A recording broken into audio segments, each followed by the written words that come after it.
नमस्कार दोस्तों, स्वागत है आप सबका मेरे YouTube चैनल पर। दोस्तों, आज चर्चा करेंगे कि वो कौन से योग हैं, कुंडली में वो कौन से योग होते हैं जो मैरिज में डिले कराते हैं, विवाह में विलंब कराते हैं, विवाह में देरी कराते हैं। तो आज इस वीडियो में दोस्तों इन योगों के बारे में मैं आप सबको जानकारी दूंगा। लेकिन इस जानकारी से पहले दोस्तों मेरी आप सबसे रिक्वेस्ट है कि आपको मेरी वीडियो अच्छी लगे तो मेरी वीडियो को लाइक करें, शेयर करें और मेरे यूट्यूब चैनल को ज़रूर सब्सक्राइब करें और नोटिफिकेशन बेल को भी दोस्तों ज़रूर दबाएं, जिससे मेरी आने वाली वीडियोस की जानकारी आपको मिलती रहे।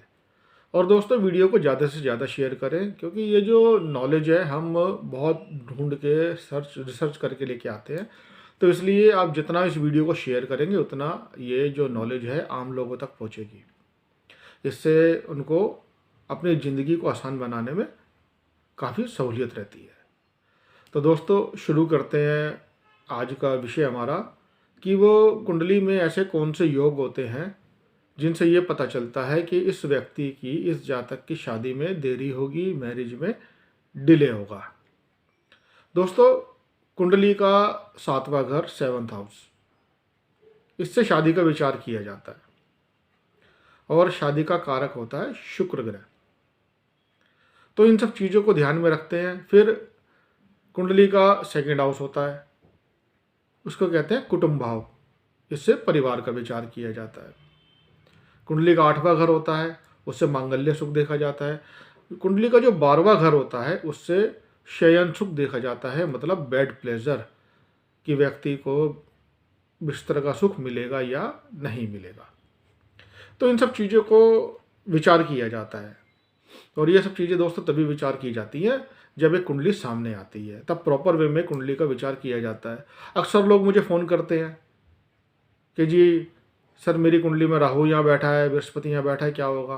तो मैं उनसे यही कहता हूँ कि आप अपनी पूरी कुंडली का एनालिसिस करवाइए, क्योंकि कोई भी प्रिडिक्शन या कोई भी उपाय तभी काम करेगा जब पूरी कुंडली का एनालिसिस हो जाएगा, अच्छे तरीके से देखकर कि उस जो भी जातक की परेशानी है तो उससे रिलेटेड हाउस, उससे रिलेटेड ग्रह, और फिर पूरी कुंडली का देखा जाता है कि कौन से ग्रहों की दृष्टि पड़ रही है, कौन से ग्रह का प्रभाव पड़ रहा है। सारी चीज़ों को देखकर फिर उसका कोई एक उपाय निकाला जाता है। तो जब वो उपाय एक लॉजिकल वे में किया जाता है तभी उस उपाय का फ़ायदा मिलता है। अब इलॉजिकल वे में कोई भी उपाय करते रहो फिर उसके फ़ायदे नहीं मिलते। तो इसलिए पूरी कुंडली का हमेशा एनालिसिस करवाना चाहिए।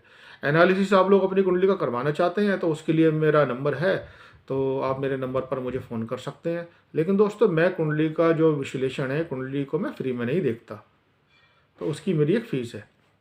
ठीक है दोस्तों, तो जो कोई भी कुंडली अपने दिखाना चाहता है वो मुझसे बात कर ले। तो दोस्तों शुरू करते हैं उन योगों के बारे में जिनसे पता चलता है कि जातक का जो विवाह है, जो शादी है, देरी से होगी। और इन योगों पे कुछ और प्रभाव जो पड़ते हैं, तो दोस्तों कभी कभी ये भी होता है कि शादी नहीं होगी। तो पहला जो है, यहाँ योग तो बहुत सारे हैं लेकिन मैं सिर्फ कुछ योगों की ही चर्चा करूंगा, क्योंकि फिर क्या होता है, वीडियो बहुत ज़्यादा लंबी हो जाती है। बुध या शनि से प्रभावित शुक्र 8वें भाव में हो। मैंने बताया दोस्तों, शुक्र शादी का कारक होता है।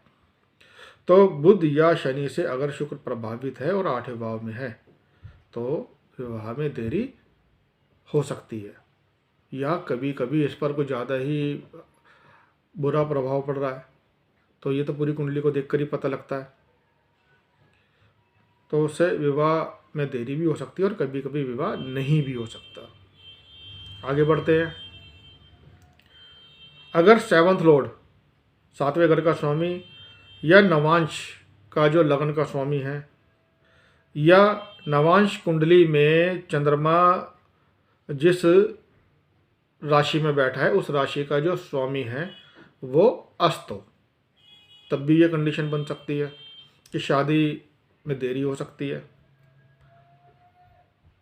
7वां भाव, 7वें भाव का स्वामी और शुक्र, इन पर पापी ग्रहों का प्रभाव हो।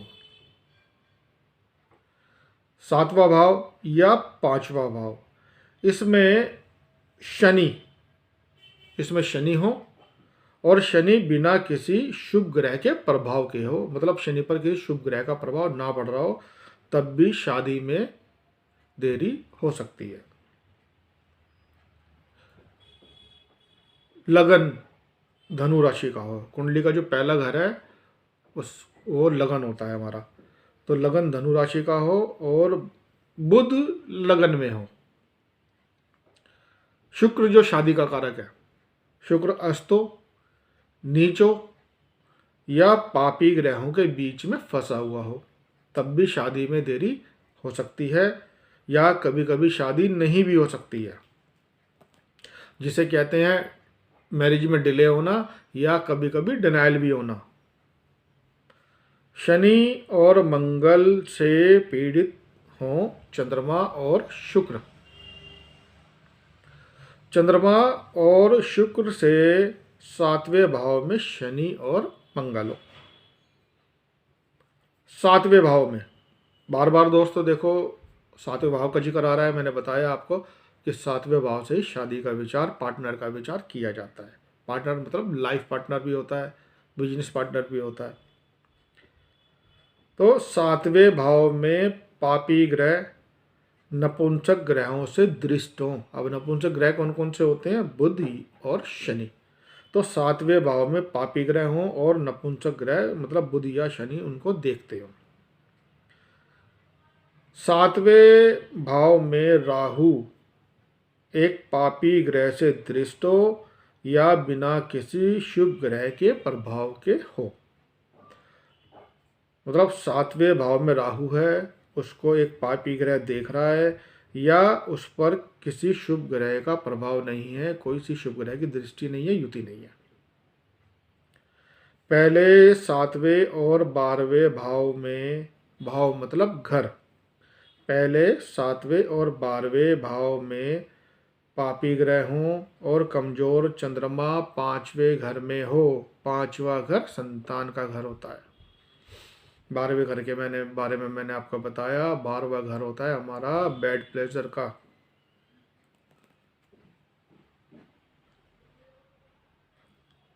लगन 7वां भाव और इनके स्वामी, लगन के स्वामी 7वें भाव के स्वामी स्थिर राशियों में हो और चंद्रमा एक चर राशि में हो।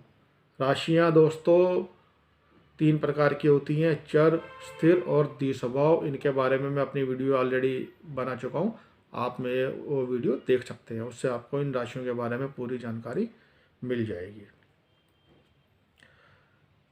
7वें घर का स्वामी और 7वें घर का और दूसरे घर का स्वामी सप्तमेश और द्वितीयेश शनि की राशियों में हों, मकर या कुंभ, ये शनि की राशियां होती हैं। तो सप्तमेश और द्वितीय शनि की राशियों में हो या शनि की दृष्टि में हो, शनि इन्हें देखता हो। शनि अपने नक्षत्र या राशि या अपने नवांश में बैठकर सूर्य, चंद्रमा और शादी का कारक ग्रह शुक्र इनको प्रभावित करे, तब भी दोस्तों शादी में देरी होती है। दूसरे या 7वें भाव का स्वामी वक्री हो, ग्रह वक्री भी होते हैं, तो दूसरे या 7वें भाव का स्वामी वक्री हो। मैंने बताया दोस्तों आपको दूसरा ग्रह कुटुंब भाव होता है, तो शादी करके क्या होता है? परिवार बढ़ता है, इसलिए दूसरे घर को भी देखा जाता है। 7वें घर से तो शादी को देखा ही जाता है। और मैंने 12वें घर, जैसे पहले भी चर्चा आई कि 12वां घर, तो 12वें घर से ही बेड प्लेजर को देखा जाता है कि शादी तो हो गई, अब इसको बेड का सुख मिल रहा है या नहीं मिल रहा, वो भी देखा जाता है। शनि मंगल, शुक्र चंद्रमा, शुक्र सूर्य, सूर्य शनि, इनकी युति, युति मतलब एक दूसरे के साथ बैठे हों।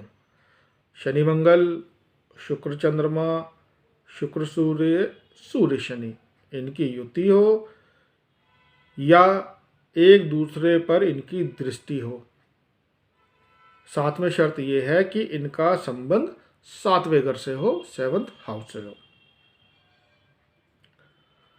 राहु केतु दूसरे और 8वें घर में हो। जब भी राहु किसी भी घर में होगा तो उससे ठीक 7वें घर में केतु होगा ही होगा लगन कुंडली में, वैदिक ज्योतिष के अनुसार। लेकिन दोस्तों, जब लाल किताब की बात आती है तो जब लाल किताब का वर्षफल बनता है वहाँ ये नियम नहीं लगता। अब राहु या केतु, या तो राहु दूसरे घर में हो या केतु दूसरे घर में हो, तो उससे 8वें घर में, उससे 7वें घर में, उससे 7वां घर होता है ठीक 8वां घर।